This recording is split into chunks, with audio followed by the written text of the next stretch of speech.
Ya, Saudara, pemerintah segera mengumumkan PPKM Darurat Jawa Bali dan untuk mengetahui sejauh mana efektivitas PPKM Darurat di Jawa dan Bali, kami telah terhubung dengan Menteri Desa Pembangunan Daerah Tertinggal dan Transmigrasi, Abdul Halim Iskandar. Selamat malam, Pak Menteri. Selamat malam, Mbak Happy. Ya, salam sehat selalu, Pak Menteri. Pak Menteri, pemberlakuan pembatasan kegiatan masyarakat atau PPKM Darurat Jawa dan Bali seharusnya kan berakhir hari ini. Bagaimana kemudian efektivitasnya menurut Pak Menteri selama PPKM Darurat ini diberlangsungkan atau diterapkan? Pertama, yang perlu saya review adalah pemanfaatan gerbang pos jaga gerbang desa yang di tahun 2020 hampir semua desa sudah menyiapkan itu untuk memantau mobilitas warga desa, baik warga desa dari dalam keluar desa maupun warga desa dari luar masuk kembali, utamanya pada saat libur, yaitu untuk memantau warga desa yang dari rantau. Itu harus terus ditingkatkan karena itu sangat penting dan ini betul-betul terbukti sangat efektif untuk menahan penyebaran COVID tahun 2020. Nah, tahun 2021 ini saya berharap para relawan desa lawan COVID yang sudah terbentuk dengan ketua ex officio-nya adalah kepala desa terus melakukan konsolidasi agar pertama terus-menerus melakukan sosialisasi tentang COVID-19 utamanya terkait dengan upaya pencegahan penularan.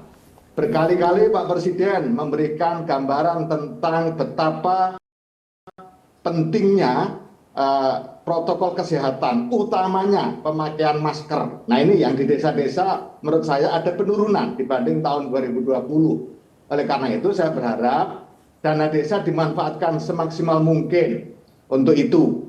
Ada 3 hal yang mutlak harus digunakan dengan menggunakan dana desa dalam konteks hari ini. Yang pertama adalah untuk BLT, bantuan langsung tunai dana desa. Ini harus betul-betul dioptimalkan, tidak boleh kurang dari tahun 2020. Jumlahnya 8 juta KPM. Bahkan di daerah-daerah tertentu bisa naik karena memang kondisinya sangat memungkinkan untuk terjadi kenaikan. Yang kedua, yaitu dana desa harus digunakan untuk padat karya tunai desa. Jadi BLT dana desa, kemudian padat karya tunai desa. Ini juga harus minimal nanti akhir tahun dana desa terpakai untuk padat karya tunai desa itu harus mencapai minimal 16 triliun total se-Indonesia. Artinya harus minimal sama dengan tahun 2020. Kenapa itu harus dilakukan? Karena ini akan meningkatkan daya beli warga masyarakat desa. Padat karya tunai desa mensyaratkan pertama yang dilibatkan adalah mereka para penganggur atau setengah penganggur. Yang kedua, mereka dari kelompok warga miskin. Kemudian yang ketiga, mereka dari kelompok marginal lain, misalnya kelompok difabel atau perempuan kepala keluarga. Yang di tahun 2020 kemarin, perempuan keluarga di data kami hasil pemantauan melalui BLT dana desa mencapai 2,4 juta perempuan kepala keluarga. Dan keluarga masyarakat yang ada keluarga berpenyakit menaun dan kronis. Nah, ini yang harus betul-betul diperhatikan oleh kepala desa, oleh BPD, oleh para pendamping desa. Saya ingatkan bahwa dana desa adalah APBN dan APBN hari ini fokus untuk penanganan COVID-19. Baik. 3 hal tadi. Yang terakhir yang tidak boleh harus mutlak digunakan dan memanfaatkan dana desa adalah desa aman COVID. Ini nanti koordinasi dengan Satgas, termasuk penyiapan optimalisasi gerbang desa tadi. Baik. Termasuk juga menghidupkan kembali ruang-ruang isolasi yang dulu sudah pernah ada. Ini harus dihidupkan kembali. Nah, inilah yang harus dilakukan oleh desa, dan dana desa sudah mengalir ke desa-desa. Utamanya hari ini, Mbak Happy, Kementerian Keuangan sudah memberikan kelonggaran, ada relaksasi di dalam pencairan. Kemarin misalnya tidak boleh ngerapel untuk BLT dana desa, hari ini sudah boleh. Bahkan 3 bulan dikeluarkan bersamaan. Bagi yang telat-telat itu bisa mengeluarkan sampai 3 bulan. Nah, ini saya minta untuk dilakukan percepatan sehingga tidak ada warga masyarakat desa pun yang terdampak COVID-19 yang tidak bisa membeli bahan makan pokok, yang belum mendapatkan jaring pengaman sosial dari manapun, harus bisa di-cover dari dana desa. Ya, Pak Menteri, salah satu yang disoroti Pak Presiden Joko Widodo ini memang karena adalah lambannya penyaluran bantuan sosial begitu, terutama juga yang menggunakan dana desa ini. Pak, hal apa kemudian yang menyebabkan lambannya penyaluran tersebut? Apakah tadi yang disebutkan oleh Pak Menteri karena sekarang sudah ada relaksasi pencairan dari Kementerian Keuangan, jadi seharusnya harus lebih mudah dan cepat penyalurannya, atau ada masalah lain, Pak Menteri, sehingga lamban seperti itu penyalurannya? Jadi kuncinya adalah memang ada sedikit aturan yang kemarin agak sedikit menghambat, di mana desa-desa baru bisa menyalurkan BLT setiap bulan, tidak bisa ngerapel. Sehingga yang terlambat, misalnya yang APBD-nya terlambat itu baru menyalurkan 2 bulan sebelumnya atau 3 bulan sebelumnya. Nah, hari ini sudah diberikan relaksasi. Peraturan Kementerian Keuangan sudah direlaksasi sehingga desa bisa mengajukan untuk BLT bisa langsung 3 bulan. Makanya di bulan Juli ini harus semua selesai, dan desa harus terus-menerus melakukan pemantauan. Ya, relawan desa lawan COVID yang kemarin melakukan pendataan penerima BLT dana desa harus terus-menerus melakukan pemantauan terhadap kondisi warganya. Perlu diingat, BLT dana desa sifatnya fleksibel.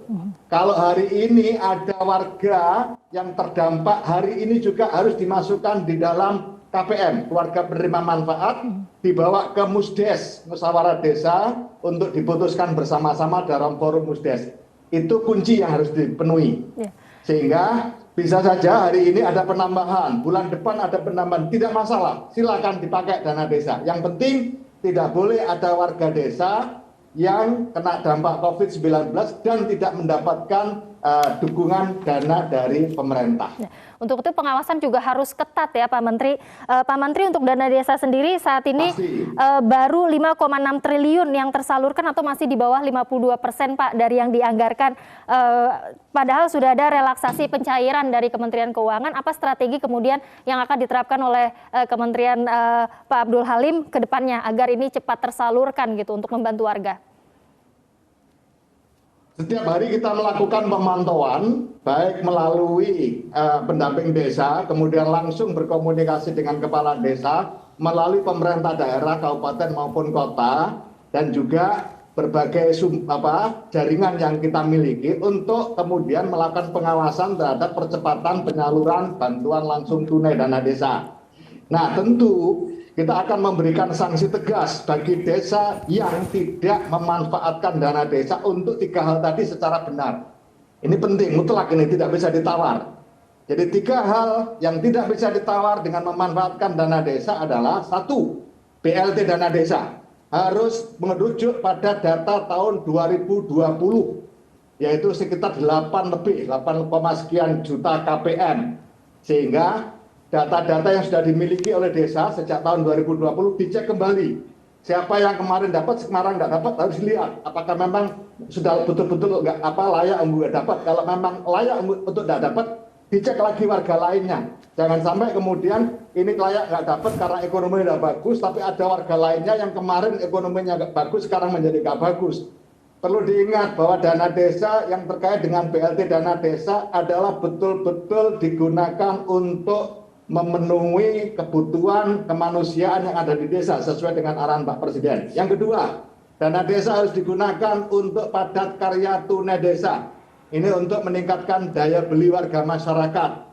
Yang ketiga, dana desa harus digunakan untuk desa aman COVID-19.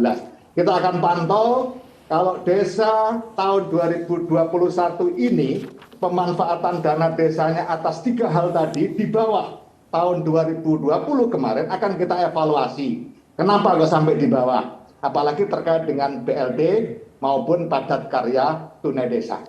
Baik, Pak Menteri, terakhir dan singkat saja Pak, apa imbauan dari Pak Menteri untuk kepala-kepala daerah agar bansos maupun itu berupa dari dana desa tadi dapat tersalurkan dengan cepat, Pak Menteri? Ya, saya memohon kepada kepala daerah untuk terus melakukan pengecekan apakah desa-desa di wilayah Bapak Ibu, para kepala daerah sudah tersalur minimal setara dengan tahun 2020. Datanya ada, di pemerintah daerah ada. Kalau pemerintah daerah tidak punya bisa nanti minta atau kita kirim, bisa akan kita kirim semua data tahun 2020, 8 juta KPM ke daerah kabupaten kota masing-masing untuk referensi.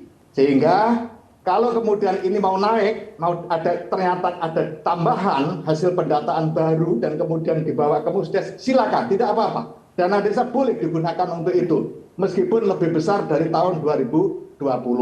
Kemudian yang kedua, padat karya tunai desa. Mohon Pak Bupati, Bapak Ibu Bupati, Bapak Ibu Wali Kota, itu betul-betul dimanfaatkan. Karena ini yang diuntungkan adalah Bapak Ibu Bupati dan Wali Kota. Kalau dana desa betul-betul dimanfaatkan atas 3 hal, maka yang mendapat keuntungan itu adalah pemerintah daerah karena warga di wilayah Bapak Ibu sekalian tidak akan terdampak secara signifikan terhadap kondisi ekonomi dan kondisi kesehatan atas COVID-19 ini. Demikian Mbak Ebi. Baik, terima kasih Pak Menteri Desa Pembangunan Daerah Tertinggal dan Transmigrasi Pak Abdul Halim Iskandar sudah bergabung bersama kami di Klik Indonesia Petang. Terima kasih banyak Pak. Kita tentunya berharap pandemi ini segera berakhir dan dana desa bisa segera tersalurkan tepat sasaran. Salam sehat selalu Pak Menteri. Terima kasih. Salam sehat untuk semua warga desa.